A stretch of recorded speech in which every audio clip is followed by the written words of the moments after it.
गजा में इसराइली जारियत की वजह से सूरत हाल संगीन है। महदूद इमदाद की इजाज़त के बावजूद इलाके में खाने पीने की अशिया की शदीद किल्लत है, जबकि आज भी इसराइली फोर्सेज ने गजा में शदीद बमबारी की है, जिसमें 30 से ज़ायद अफराद शहीद हो चुके हैं। सारी सूरत हाल में अब आलमी मीडिया दावा कर रहा है कि हमास ने गजा में जंगबंदी के अमरीकी मुआहदे पर इत्तफाक कर लिया है। खबर रसा इदारे रॉयटर्स के मुताबिक एक फ़लस्तीनी ओहदेदार ने बताया है कि हमास ने गजा में जंगबंदी के लिए अमरीकी सदर ट्रंप के खुसूसी नुमाइंदे स्टीव विटकॉफ की जानिब से पेश की गई एक नई तजवीज़ को कबूल कर लिया है। ये पेशरफ्त इसराइल के साथ मुमकिन तौर पर जंग के खात्मे की राह हमवार कर सकती है। यह नई तजवीज़ हमास को सालिसों के जरिए मौसूल हुई। एक जरिए के मुताबिक इस तजवीज़ में 10 जिंदा इसराइली यरगमालियों की रिहाई शामिल है, जिन्हें हमास 2 ग्रुपों में रिहा करेगा और इसके बदले में 70 दिन की जंगबंदी और गजा से इसराइली फौज का जुज़वी इनखिला होगा। तजवीज़ में यह भी शामिल है कि इसराइल मुतअद्दिद फ़लस्तीनी कैदियों को रिहा करेगा, जिनमें तवील सजाएं काटने वाले सैकड़ों अफराद शामिल हैं। इसराइल की जानिब से फौरी तौर पर इस मुआहदे पर कोई रद्द-ए-अमल सामने नहीं आया है। रॉयटर्स 70 दिन की जंगबंदी रिपोर्ट कर रहा है, ताहम अल जज़ीरा के मुताबिक मुआहदे में 60 दिन की जंगबंदी शामिल है और इसके तहत 10 जिंदा यरगमालियों की रिहाई के साथ साथ चंद अफराद की लाशें भी वापस की जाएंगी। बदले में फ़लस्तीनी कैदियों को 2 मराहिल में रिहा किया जाएगा। पहले मरहले में 5 इसराइली यरगमालियों को रिहा किया जाएगा, जबकि बाकी 5 को जंगबंदी के 60वें दिन रिहा किया जाएगा। अल जज़ीरा के मुताबिक इसराइली हुक्काम ने खबरों की तरदीद कर दी है। उनका कहना है कि अगरचे मुज़ाकरात जारी है, लेकिन इसराइल ने किसी बात पर इत्तफाक नहीं किया और उनके इल्म में यह भी नहीं है कि हमास ने किसी तजवीज़ को मंजूर किया हो। अल जज़ीरा के ज़राए के मुताबिक तजवीज़ के तहत सदर ट्रंप इस मुआहदे की ज़मानत देंगे और इसराइली फ़ौज की गजा से इनखिला को यकीनी बनाएंगे। तजवीज़ में मुआहदा नाफिज होने के पहले दिन से ही गजा में गैर मशरूत इंसानी इमदाद की फराहमी की ज़मानत शामिल है। ज़राए का कहना है कि ट्रंप के खुसूसी नुमाइंदे स्टीव विटकॉफ ने यह मुसविदा इसराइली हुकूमत को भेज दिया है और उनके जवाब का इंतजार किया जा रहा है। रॉयटर्स ने एक इसराइली एहलकार के हवाले से बताया है कि उन्होंने जंगबंदी की इस तजवीज़ को मुस्तरद कर दिया है। इसराइली एहलकार ने खबर रसा एजेंसी को बताया कि कोई भी जिम्मेदार हुकूमत इस किस्म के मुआहदे को कबूल नहीं कर सकती। उन्होंने हमास के इस दावे को भी रद्द कर दिया कि यह मुआहदा अमरीकी तजवीज़ से मुताबिकत रखता है। इस सारी सूरत हाल में गजा में इसराइली जारियत हर गुजरते दिन के साथ शिद्दत इख्तियार कर रही है। इसराइली फोर्सेस सिविलियंस को बराह रास्त निशाना बना रही हैं और हालिया हमलों में गजा के बच्चे और अस्पताल खास तौर पर इसराइली जारियत का शिकार है। इस सारी सूरत हाल में इसराइली फ़ौज ने ऐलान किया है कि वो गजा के 75% हिस्से पर मुकम्मल कब्जा करने का इरादा रखती है। हालांकि गजा की हुकूमत के मुताबिक 77% तक गजा पहले से ही इसराइली फोर्सेस के कंट्रोल में है। इसके अलावा सख्त आलमी दबाव के बाद इसराइल ने गजा में तकरीबन 3 माह बाद महदूद पैमाने पर इमदाद दाखिल होने की इजाज़त दे दी है। ताहम अब भी गजा में खाने पीने की अशिया की शदीद किल्लत है, जबकि इसराइल गुज़िश्ता कई दिनों से गजा में इमदाद की तकसीम के लिए एक नया मनसूबा पेश कर रहा है, जिसके तहत वो प्राइवेट कॉन्ट्रैक्टर्स के जरिए गजा में अपनी निगरानी में इमदाद तकसीम करेगा। ताहम अक़वाम मुत्तहिदा समेत मुख्तलिफ आलमी इदारों ने इसराइल के इस प्लान पर शदीद तनकीद की है, जबकि अब इस प्लान में शामिल एक NGO के सरबराह ने भी इस्तीफ़ा दे दिया है। जुमे को गजा में होने वाले एक दिल दहला देने वाले वाक़े का जिक्र करते हैं, जिसमें इसराइली फोर्सेस की एक स्ट्राइक में एक ही ख़ानदान के 10 में से 9 बच्चों को जलाकर शहीद कर दिया। जुमे को इसराइली फोर्सेस ने गजा में एक डॉक्टर अला नजर के घर पर फिजाई हमला किया, जिसमें डॉक्टर के 10 में से 9 बच्चे शहीद हो गए। BBC से बात करते हुए डॉक्टर हमदी नजार के भाई अली नजार और उनकी भतीजी समा नजार ने हमले की तफसीलात बताई। मेरे अंकल की बीवी डॉक्टर आला बच्चों की डॉक्टर हैं। वो बच्चों का इलाज करती हैं और एक लम्हे में उनके अपने बेटे और बेटियां याह्या, सिद्रा, लुकमान, सादेन, रिवाल, जिब्रान सब उनके हाथों में दम तोड़ गए। सिविल डिफेंस के एक कारकुन ने मुझे एक लाश पकड़ाई। डॉक्टर आला जो मेरे सामने खड़ी थी ने उसे पहचान लिया। वो बोली, ये रिवाल है, इसे मुझे दे दो। देखे माँ की फितरी मोहब्बत, जैसे उनकी बेटी अब भी जिंदा हो। उन्होंने उसे अपनी बाहों में लेने की ख्वाहिश की। वो उसे गले लगाना चाहती थी, ये भूलते हुए कि उनकी बेटी उनकी आंखों के सामने जल चुकी थी। इस सारी सूरत हाल में गजा में इसराइली कार्रवाइयाँ मुसलसल जारी हैं, जबकि इस दौरान इसराइली फोर्सेस मुनज़्ज़म अंदाज में गजा के अस्पतालों को निशाना बना रही हैं। अल जज़ीरा के मुताबिक एक तिब्बी इमदादी इदारे की ओहदेदार का कहना है कि इसराइल गजा के निज़ाम सेहत को मुनज़्ज़म अंदाज में तबाह कर रहा है। बरतानिया में कायम मेडिकल एड फॉर पैलेस्टीनियंस की डेप्यूटी डायरेक्टर असील बेदौन के मुताबिक इसराइल ने अमलन गजा के निज़ाम सेहत को मफलूज कर दिया है।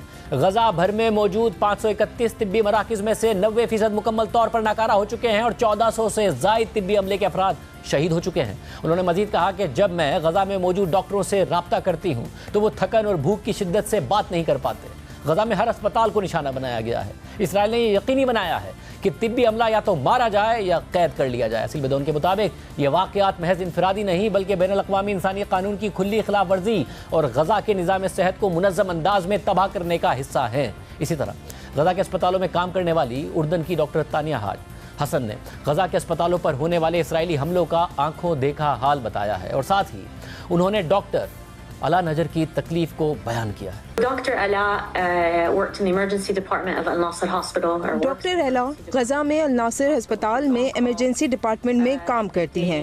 जब कल उनके बच्चे इसराइली स्ट्राइक में मारे गए तो उस वक्त डॉक्टर एला अस्पताल में जॉब पर थीं। उनके शौहर भी अस्पताल में फिजिशियन हैं। कल डॉक्टर एला ड्यूटी पर थीं कि उनके शौहर काम खत्म करके बच्चों के पास घर वापस पहुंचे तो घर पर हमला हो गया। फिर डॉक्टर एला को अस्पताल में बुलाया गया कि उनके बच्चों की लाशें शनाख्त के लिए अस्पताल में लाई गई हैं और फिर डॉक्टर एला हमारी एक साथी के साथ अपने बच्चों की शनाख्त के लिए गईं। हमारी जो साथी डॉक्टर एला के साथ गई थी उन्होंने मुझे बताया कि वो लाशों को नहीं देख पा रही थी क्योंकि वो इसराइली स्ट्राइक के बाद इस हालत में आ गई थी कि पहचानी ही नहीं जा रही थी। डॉक्टर एला के साथ वहाँ जितने भी साथी डॉक्टर्स मौजूद थे वो सब रोने लगे।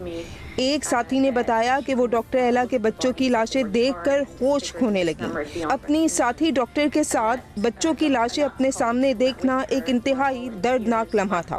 फिर उसके बाद 2 मजीद बच्चों की लाशें डॉक्टर एला के घर मलबे से निकाली गईं, मगर वो लाशें भी जल चुकी थीं और पहचानने के काबिल नहीं रही थीं। डॉक्टर एला के 10 बच्चों में से सिर्फ एक बच्चा बचा और उस बच्चे को सर्जरी से गुजरना पड़ा।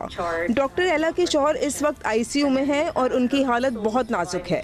मैं बस ये कहना चाहती हूँ कि ये सब नया नहीं है। इसराइल ये सब पहली दफा नहीं कर रहा।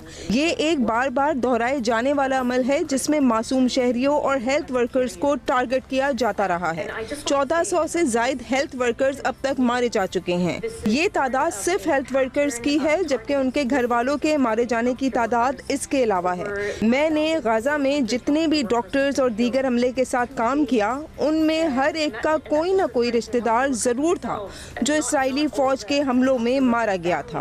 अभी गुज़िश्ता दिनों जब मैं गाजा में ही काम कर रही थी तो अस्पताल में मेरा एक साथी था जिसके खानदान के ज्यादातर अफराद पिछले साल मारे जा चुके थे और फिर गुज़िश्ता दिनों अस्पताल में मेरी मौजूदगी में मेरे उस कुलीग को फ़ोन कॉल मौसूल हुई जिसमें उसे बताया गया कि उसका भाई और वालिद भी इसराइली फौज की बमबारी में मारे गए हैं और उसकी बहन का गर्दन के नीचे सारा जिस्म मफलूज हो चुका है।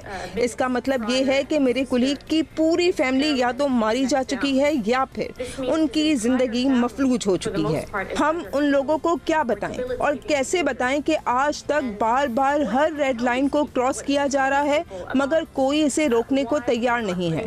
BBC के लिए नामवर प्रोड्यूसर्स के एक ग्रुप ने डॉक्यूमेंट्री बनाई जो कि हेल्थ केयर वर्कर्स पर हमलों के हवाले से थी। इस डॉक्यूमेंट्री का नाम मेडिक्स अंडर 5 है और उसकी प्रोडक्शन अब कई माह से ताखीर का शिकार है। मैं BBC पर जोर दूंगी कि वो जल्द अज जल्द इस डॉक्यूमेंट्री को रिलीज करे। लोगों को समझ आनी चाहिए कि सिविलियंस, उनके खानदान और हेल्थ वर्कर्स को जानबूझकर एक हिकमत अमली के तहत मारा जा रहा है।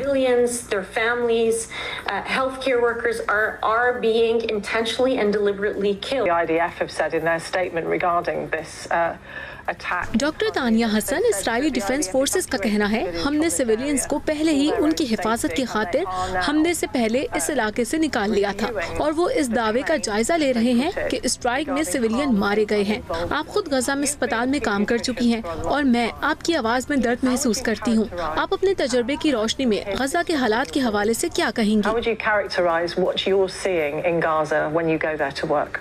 गाजा में 36 में से 35 अस्पतालों को इसराइली फौज टारगेट कर चुकी है। जिस अस्पताल में काम कर रही थी उसमें डॉक्टर एला काम करती हैं। उस अस्पताल पर भी ड्रोन से हमला किया गया था और उस वक्त मैं अस्पताल में ही मौजूद थी। मेरे से ऊपर वाले फ्लोर पर 2 मरीजों को इस स्ट्राइक में मार दिया गया और मुताद्दिद को जख्मी कर दिया गया और उसके बाद भी उस अस्पताल पर 23 मार्च के बाद 2 दफा हमला किया गया है। जिस कुलीग का मैंने जिक्र किया था उसने मुझे फोन किया और रोते हुए मैसेजेस भेजे और मैं उसका मैसेज आपके सामने पढ़ देती हूँ। उसने कहा कि सारी रात और सारा दिन दहशत तारी है और खौफ का समा है। मेरी उस कुलीग की भी आधी फैमिली इसराइली हमलों में मारी जा चुकी है। उसकी बहन और बहन की पूरी फैमिली मारी जा चुकी है। उसने कहा कि हम अपने प्यारों को याद करते हैं मगर हमारे पास उन्हें याद करके गम मनाने का भी टाइम नहीं है। बच्चों का वार्ड भर चुका है मगर इन छोटे बच्चों का आखिर जुर्म क्या है? और ये वो हकीकत है जो मैंने अपनी आंखों से गाजा में देखी थी।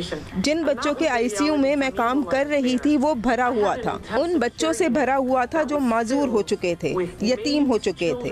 उनमें वो भी थे जिनका पूरा खानदान मारा जा चुका था और सिर्फ वही जिंदा बचे थे। जिनके वालिदैन जिंदा बच गए थे वो भी अपने बच्चों को देखने नहीं आ सकते थे क्योंकि वो खुद जख्मी हालत में बराबर वाली बिल्डिंग के आईसीयू में जेर इलाज थे। ये था गजा में मेरा तजुर्बा इस साल का, और यही मेरा तजुर्बा पिछले साल था। इसलिए इस्राएली फौज के तर्जुमान की तरफ से मासूम लोगों को मारने का ये मज़ाक़खेज़ जवाब और इसे मीडिया पर चलाना अफसोसनाक है, क्योंकि तमाम काबिल-ए-एतमाद ह्यूमन राइट्स ऑर्गेनाइजेशन और तमाम काबिल-ए-एतमाद ह्यूमैनिटेरियन ऑर्गेनाइजेशंस तसलसल के साथ एक ही बात कर रही हैं और कह रही हैं कि ये नस्ल खुशी है। वो कह रही हैं कि सिविलियन और ह्यूमैनिटेरियन इंफ्रास्ट्रक्चर को एक हिकमत अमली के तहत टारगेट किया जा रहा है और बार बार किया जा रहा है। मुझे तो ये भी नहीं समझ आता कि इस्राएली फौज के इन झूठे दावों को एयर टाइम ही क्यों दिया जा रहा है। I just don't even understand why we're giving these claims airtime anymore. दूसरी जानिब अमेरिका और ईरान के दरमियान जौहरी मुज़ाकरात भी जारी हैं और दोनों ममालिक के दरमियान मुज़ाकरात के 5 दौर हो चुके हैं। सदर ट्रंप मुसलसल बातचीत को मज़बूत करार दे रहे हैं, जबकि ईरान मुज़ाकरात में नाकामी की सूरत में आगे बढ़ने का ऐलान कर रहा है। रॉयटर्स के मुताबिक ईरान के सदर मसूद पेज़ेश्कियान ने कहा है कि अगर अमेरिका के साथ जौहरी प्रोग्राम पर होने वाले मुज़ाकरात किसी मुआहदे तक ना पहुंच सके तो भी ईरान सर्वाइव करने की सलाहियत रखता है। यह बयान उस वक्त आया जब अमेरिकी सदर ट्रंप ने तेहरान के साथ हफ्ते के अख्ताम पर होने वाली बातचीत को बहुत अच्छा करार दिया था। सदर मसूद पेज़ेश्कियान ने ईरान की सरकारी मीडिया को बताया कि ऐसा नहीं है कि अगर वो हमसे मुज़ाकरात से इनकार कर दें या पाबंदियां आयद कर दें तो हम भूख से मर जाएंगे, हम जिंदा रहने का रास्ता तलाश कर लेंगे।